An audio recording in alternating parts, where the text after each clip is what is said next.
Assalamualaikum warahmatullahi wabarakatuh. Nama saya Taufik Rahman, STMT. Nomor induk dosen nasional saya 0218067503. Saya adalah dosen tetap di program studi Teknik Industri S1 Sekolah Tinggi Teknologi Nusantara Lampung. Saat ini saya mengampu mata kuliah Supply Chain Management atau manajemen rantai pasok. Secara sederhana, manajemen rantai pasok terdiri dari 5 elemen. Yang pertama adalah supplier, kemudian yang kedua manufakturnya, yang ketiga distribusi, yang keempat retail, dan yang kelima adalah customer. Supplier ini mengumpulkan berbagai bahan baku yang akan kita gunakan untuk kegiatan produksi, atau dalam bahasa asingnya kita sebut dengan raw material. Untuk industri yang bergerak di bidang pengolahan kelapa sawit, maka raw materialnya atau bahan bakunya adalah tandan kelapa sawit. Kemudian masuk, dikumpulkan oleh para pengepul sebagai supplier, dikirim ke pabrik atau manufaktur untuk diolah menjadi berbagai produk, seperti misalnya CPO dan produk turunan lainnya. Kemudian bisa juga barang jadi yang diproduksi oleh sebuah industri, misalnya kendaraan motor dengan berbagai merek. Suppliernya adalah pihak-pihak yang menyediakan berbagai spare part yang dibutuhkan oleh industri yang menghasilkan motor, misalnya supplier ban. Maka supplier ban akan berhubungan dengan raw material atau bahan baku industri karet. Maka supplier ban harus menjamin bahwa karet yang digunakan untuk menghasilkan ban adalah karet yang berkualitas. Demikian juga dengan supplier lainnya, misalnya industri yang menghasilkan spion motor, lampu motor, dan berbagai komponen yang dibutuhkan oleh sebuah motor. Ini juga disuplai oleh berbagai industri pendukung lainnya. Nah, kemudian masuklah berbagai spare part ini ke pabrik untuk dirakit menjadi sebuah kendaraan bermotor, kemudian didistribusikan. Tentu saja distribusi tiap produk yang dihasilkan akan berbeda antara satu produk dengan produk lainnya. Seperti di awal tadi untuk CPO, maka akan didistribusikan mungkin dengan menggunakan kapal tanker, menggunakan angkutan truk, dan sebagainya. Sementara untuk industri yang menghasilkan motor tadi, maka distribusinya akan dikirim ke dealer ataupun showroom, kemudian konsumen yang akan mendatangi showroom untuk membeli produknya. Setelah didistribusikan, ada juga yang menggunakan retail, misalnya beberapa industri sebagai contoh menghasilkan minuman ringan misalnya. Dari pabrik diserahkan ke distributor. Setelah produk itu selesai dibuat, dikemas, dikirim ke distributor, kemudian oleh distributor produk itu akan dikirim ke retail di seluruh wilayah jangkauannya. Kemudian oleh retail, produk-produk tersebut akan dikirim ke pengecer, atau kita menyebutnya mungkin sebagai industri yang paling akhir berada, untuk kemudian dibeli oleh konsumen kita. Secara sederhana, inilah gambaran dari supply chain management atau manajemen rantai pasok, mulai dari hulu hingga ke hilir, mulai dari bahan baku hingga produk kita sampai ke tangan konsumen. Demikian, terima kasih. Assalamualaikum warahmatullahi wabarakatuh. Assalamualaikum warahmatullahi wabarakatuh. Waalaikumsalam warahmatullahi wabarakatuh. Gimana kabarnya teman-teman mahasiswa hari ini? Sehat. Ya, alhamdulillah. Semoga kita senantiasa diberi kesehatan sehingga kita bisa mengikuti perkuliahan hari ini dengan baik. Oke, materi kita yang minggu lalu barangkali masih ada yang diingat ya. Kemudian juga kalau memang ada yang kurang jelas nanti bisa ditanyakan kembali. Oke, sebelum kita mulai perkuliahan kita hari ini, mari sama-sama kita berdoa menurut agama dan keyakinan masing-masing agar ilmu yang kita peroleh di hari ini mendapatkan keberkahan. Berdoa dimulai.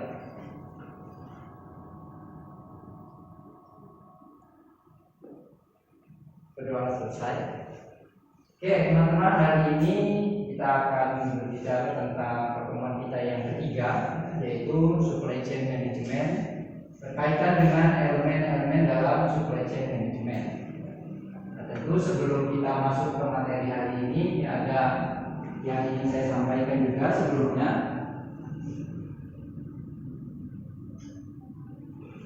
Oke, baik, sebelum kita masuk materi, ini ada capaian pembelajaran lulusan yang akan kita capai. Jadi dari materi kita pertemuan yang ketiga ini, capaian yang ingin kita capai yang pertama, menunjukkan sikap bertanggung jawab atas pekerjaan di bidang keahliannya secara mandiri. Jadi nanti teman-teman gak hanya menguasai tentang ilmu pengetahuan dan teknologi, tapi juga diharapkan bertanggung jawab terhadap pekerjaan nanti di lapangan pekerjaan secara mandiri ya. Kemudian capaian pembelajaran lulusan berikutnya adalah mampu memformulasikan permasalahan di industri berdasarkan konsep dengan supply chain management ya, atau manajemen rantai pasok. Kemudian capaian pembelajaran lulusan berikutnya mampu menetapkan pemikiran yang logis, kritis, sistematis dan inovatif ya. Jadi teman-teman diharapkan nanti setelah selesai S1 ini bisa berpikir secara sistematis, logis ya. Jadi kalau ada hal-hal yang mungkin berkaitan dengan klinik, dengan magic, dengan hal lain, ya jangan, kita karena dilatih untuk berpikir logis. Kemudian ketika ada permasalahan diselesaikan secara sistematis. Nah, apa yang harus dilihat? Permasalahannya apa? Dirumuskan, carikan solusi penyelesaiannya. Kemudian berikutnya, capaian pembelajaran selanjutnya adalah mampu menunjukkan kinerja mandiri, bermutu dan terukur ya. Jadi kita harapkan teman-teman nanti mampu bekerja mandiri ya. Karena kita nggak tahu mungkin nanti akan ada yang ditempatkan di luar kota ya, dan mungkin jauh ya, di perkebunannya misalnya dan sebagainya. Jadi diharapkan mampu bekerja secara mandiri. Kemudian yang kelima, capaian pembelajaran lulusannya mampu merancang dan menjalankan konsep yang benar khususnya terkait dengan pengembangan supply chain management atau manajemen rantai pasok. Nah, untuk capaian pembelajaran mata kuliahnya atau CPMK-nya, yang pertama mahasiswa mampu memahami supply chain management ya, mampu memahami tentang manajemen rantai pasok. Kemudian yang kedua, mahasiswa mampu mengenali gejala masalah dan merumuskan perancangan perbaikan sistem secara integrasi. Ini capaian pembelajaran lulusan dan capaian pembelajaran mata kuliah yang ingin kita capai di pertemuan kita yang ketiga ini.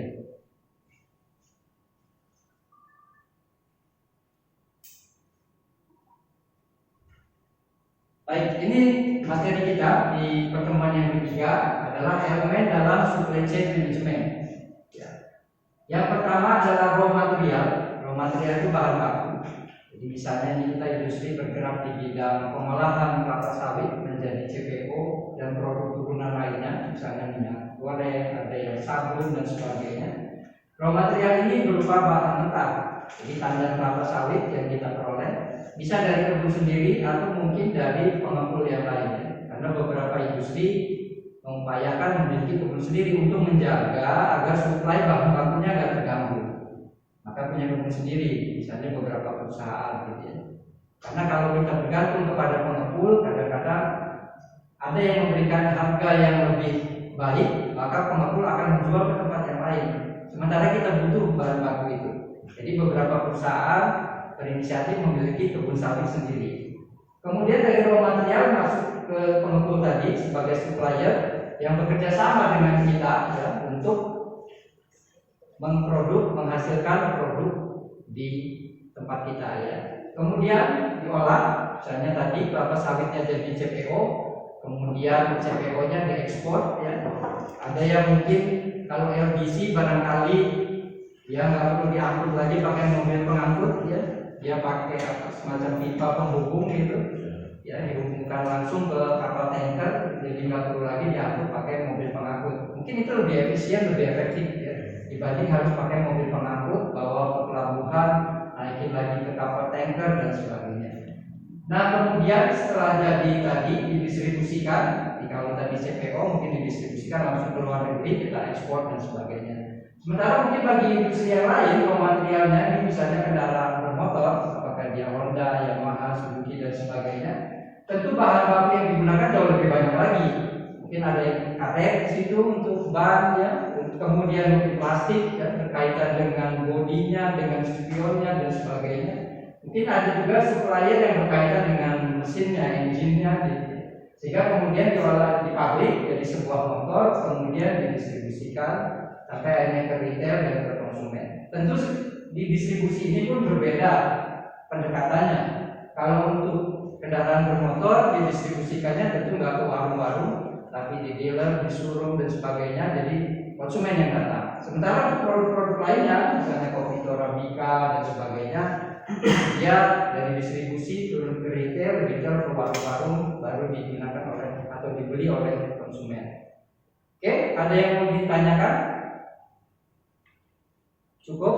Oke, kalau ada yang ditanyakan, minggu lalu saya sudah memberikan tugas kelompok ya. Jadi hari ini kita akan mendengarkan presentasi tugas kelompok. Ada 3 kelompok kemarin yang sudah kita bagi kelompoknya. Silakan pada kelompok 1 untuk mempresentasikan tugasnya. Silakan berdiri kelompok 1. Wakilnya ada. Silakan. Ya. Kelompok 1 untuk mempresentasikan tugas. Oke, assalamualaikum warahmatullahi wabarakatuh. Waalaikumsalam. Saya akan membacakan hasil kelompok 1 tentang fungsi-fungsi persediaan yang ada di supply chain, Pak ya. Fungsi-fungsi persediaan, fungsi-fungsi penting artinya dalam upaya meningkatkan operasi perusahaan, baik yang berupa operasi internal maupun operasi eksternal, sehingga perusahaan seolah-olah dalam posisi bebas. Fungsi persediaan pada dasarnya terdiri dari 3 fungsi, yaitu fungsi decoupling. Fungsi ini memungkinkan bahwa perusahaan akan dapat memenuhi kebutuhannya atas permintaan konsumen tanpa tergantung pada supplier barang. Untuk dapat memenuhi fungsi ini dilakukan cara-cara berikut. A. Persediaan bahan mentah disiapkan dengan tujuan agar perusahaan tidak sepenuhnya tergantung penyediaannya pada supplier dalam hal kuantitas dan pengiriman.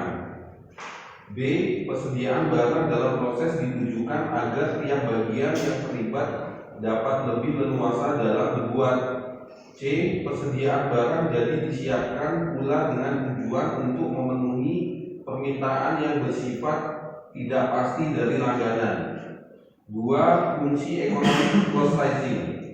Tujuan dari fungsi ini adalah pengumpulan persediaan agar perusahaan dapat berproduksi serta menggunakan seluruh sumber daya yang ada dalam jumlah cukup dengan tujuan agar dapat menguranginya biaya per unit produk. Pertimbangan yang dilakukan dalam persediaan ini adalah penghematan yang dapat terjadi, pembelian dalam jumlah banyak yang dapat memberikan potongan harga, biaya pengangkutan yang lebih murah dibanding dengan biaya-biaya yang akan terjadi karena banyaknya persediaan yang dimiliki. 3. Fungsi antisipasi. Perusahaan sering mengalami suatu ketidakpastian dalam jangka waktu pengiriman barang dari perusahaan lain, sehingga memerlukan persediaan pengamanan atau safety stock. Atau perusahaan mengalami fluktuasi permintaan yang dapat diperkirakan sebelumnya berdasarkan pengalaman masa lalu akibat pengaruh musim.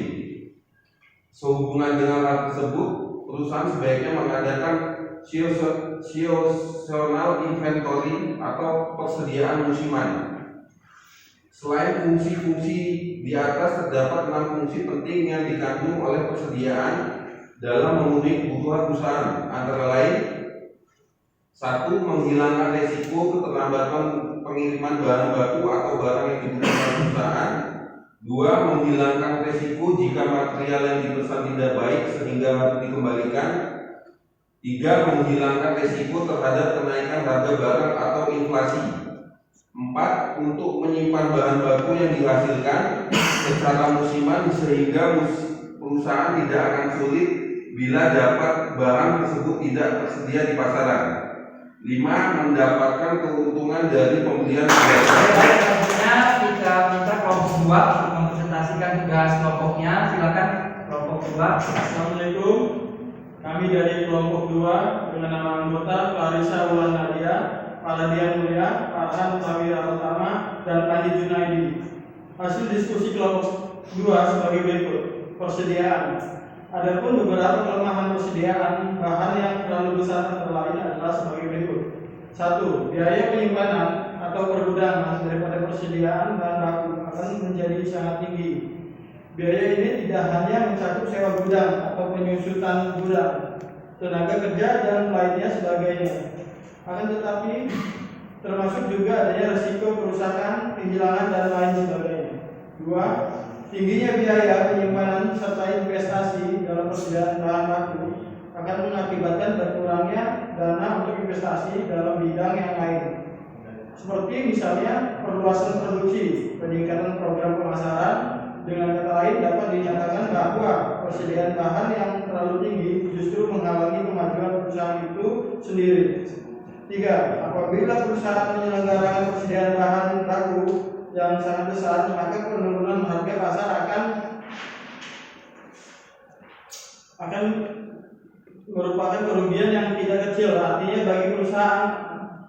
Oleh karena itu sangat penting bagi perusahaan untuk memperkirakan perubahan harga pasar yang akan terjadi untuk menentu besar kecilnya persediaan perusahaan. Sementara kelemahan apabila perusahaan menyelenggarakan persediaan yang terlalu kecil antara lain sebagai berikut. 1. Persediaan yang terlalu kecil sangat sering tidak dapat mencukupi permintaan. Untuk menjaga kelangsungan proses produksi, perusahaan akan melakukan pembelian mendadak dengan harga yang lebih tinggi. Hal ini di dalam jangka panjang akan sangat merugikan perusahaan. Dengan seiringnya terjadinya kehabisan atau kekurangan persediaan produk jadi, maka akan sering terjadi pula permintaan konsumen tidak dapat dipenuhi perusahaan, yang mengakibatkan perusahaan dapat kehilangan pelanggan. Dari kelompok 2, hasil diskusi seperti yang saya bacakan. Ya, kita beri aplaus untuk kelompok 2. Assalamualaikum warahmatullahi wabarakatuh. Kami dari kelompok 3 ingin mempresentasikan hasil kelompok diskusi kami jenis-jenis persediaan. Persediaan dapat dikelompokkan menurut jenis dan posisi barang tersebut, yaitu 1. Persediaan bahan baku, yaitu persediaan barang-barang berwujud yang dapat digunakan dalam proses produksi. Barang ini diperoleh dari sumber-sumber alam atau dibeli dari supplier atau perusahaan yang dapat membuat atau menghasilkan bahan baku untuk perusahaan lain yang menggunakannya. Yang kedua, persediaan komponen-komponen rakitan, yaitu persediaan barang-barang yang terdiri dari komponen-komponen yang diperoleh dari perusahaan lain yang dapat secara langsung dirakit atau disembeli dengan komponen lain tanpa melalui proses produksi sebelumnya. Yang ketiga, persediaan bahan pembantu atau penolong, yaitu persediaan barang-barang yang dapat diperlukan dalam proses produksi tetapi tidak merupakan bagian atau komponen barang terjadi. Yang ketiga, persediaan barang-barang setengah jadi atau barang dalam proses, yaitu persediaan barang-barang yang merupakan keluaran dari setiap bagian dalam proses produksi atau yang telah diolah. Tujuan pengawasan persediaan dapat diartikan sebagai usaha untuk menjaga jangan sampai perusahaan kehabis persediaan sehingga menyebabkan proses produksi terhenti. Lalu menjaga agar penentuan persediaan oleh perusahaan tidak terlalu besar sehingga biaya yang berkaitan dengan persediaan dapat ditekan. Kemudian menjaga agar pembelian bahan baku secara kecil-kecilan dapat dihindari. Tujuan dasar dari pengendalian bahan adalah kemampuan untuk mengirimkan surat pesanan pada saat yang tepat pada pemasok terbaik untuk memperoleh kuantitas yang tepat pada harga dan kualitas yang tepat. Jadi dalam rangka mencapai tujuan tersebut, pengendalian persediaan dan pengadaan perencanaan bahan baku yang dibutuhkan baik dalam jumlah maupun kuantitas yang sesuai dengan kebutuhan untuk produksi serta kapan pesanan dilakukan. Oleh karena itu, pengendalian persediaan yang efektif harus menyediakan bahan dan suku cadang yang dibutuhkan bagi operasi yang efisien dan lancar. Kemudian menyediakan cukup banyak stok dalam menghadapi kekurangan pasokan dan dapat mengantisipasi perubahan harga dan menyiapkan bahan dengan waktu dan biaya penanganan yang minimum serta melindunginya dari kebakaran, pencurian dan kerusakan selama bahan tersebut ditangani. Mengusahakan agar jumlah persediaan yang dapat terpakai berlebih atau yang rusak sekecil mungkin dengan melaporkan perubahan produk secara sistematik. di mana perubahan tersebut mungkin akan mempengaruhi barang tersebut cadang. Menjamin kemandirian persediaan bagi pengirim yang tepat waktu kepada pelanggan. Menjaga agar jumlah modal yang diinvestasikan dalam persediaan berada pada tingkat yang konsisten dengan kebutuhan operasi dan rencana manajemen. Sekian dari kelompok 3, segitu saja. Oke, kita beri Oke, baik. Sebelum kita akhiri pertemuan kita pada hari ini, oke, baik. Dari presentasi kelompok 1, kelompok 2, dan kelompok 3 sangat bagus sekali. Nah, sebelum kita akhiri pertemuan kita perkuliahan yang ketiga ini, Bapak akan menyampaikan sebuah pesan moral buat kalian semua. Mudah-mudahan ini bisa menjadi bahan renungan kita. Beberapa waktu lalu saya pernah naik kendaraan umum, ada 2 orang ibu, masing-masing bawa 1 orang anak. Ya, mungkin anaknya masih SD lah, kita mungkin umur 7-8 tahun. Kedua ibu itu ngobrol suaranya kenceng banget, suaranya keras sekali. Saya merasa terganggu sebetulnya, kayaknya norak gitu ya. Dan saya di angkutan umum ngobrolnya kencang. Nah, tidak lama kemudian atau 10 menit kemudian ada ibu naik membawa anaknya yang disabilitas gitu ya. Naik, ibu itu bawa anaknya, kemudian mereka ngobrol. Ternyata 2 ibu tadi yang suaranya keras tadi itu anaknya, mohon maaf, tunarungu. Jadi wajar ya kalau ibunya ngomongnya agak kencang karena anaknya memang tunarungu. Nah, dari diskusi ibu itu saya dengar, sebetulnya ketika ibu itu hamil, ibu itu tahu bahwa anaknya akan lahir dalam keadaan tunarungu. Dokter sudah menyarankan kalau mau diaborsi silakan, karena masih berapa bulan di dalam kandungan, karena terdeteksi tunarungu. Tapi si ibu karena merasa sudah sekian tahun nggak punya anak, dia tetap menyatakan, enggak dokter, saya tetap ingin melahirkan anak ini, membesarkan anak ini sampai dewasa. Artinya yang ingin saya sampaikan di sini, begitu besar ya seorang ibu itu cintanya, sayangnya kepada kita, kepada kalian, kepada saya, gitu ya, ibu kita membesarkan kita, merawat kita dari kecil sampai besar, apapun kondisi kita. Ya mohon maaf, apapun kondisi kita, mungkin ada yang nakal, ada yang sering bolos sekolah dulu, ada yang macam-macam ya. Tapi seorang ibu tetap akan menyayangi anaknya. Oleh karena itu, pesan moral saya, tolong hormati ibu, sayangi ibu ya. Karena ibulah yang telah berapa kali ya dia mengorbankan dirinya, mulai dari hamil dia bawa kemana-mana, kemudian dia melahirkan antara pertaruhan nyawa hidup dan mati, kemudian dia memberikan kasihnya tanpa dihitung. Kalau dihitung dalam rupiah barangkali udah puluhan juta itu nilainya, sampai kemudian kita menikah, berkeluarga, dia ikhlaskan anaknya. Jadi harapan saya, yuk jangan sampai kita durhaka kepada ibu kita. Begitu juga sama ayah, yang juga ayahnya terus ya. Jadi kita harus tetap menghormati orang tua kita. Oke, saya kira demikian pertemuan kita hari ini. Ya, mohon maaf kalau ada hal yang kurang berkenan. Saya akhiri. Assalamualaikum warahmatullahi wabarakatuh. Waalaikumsalam.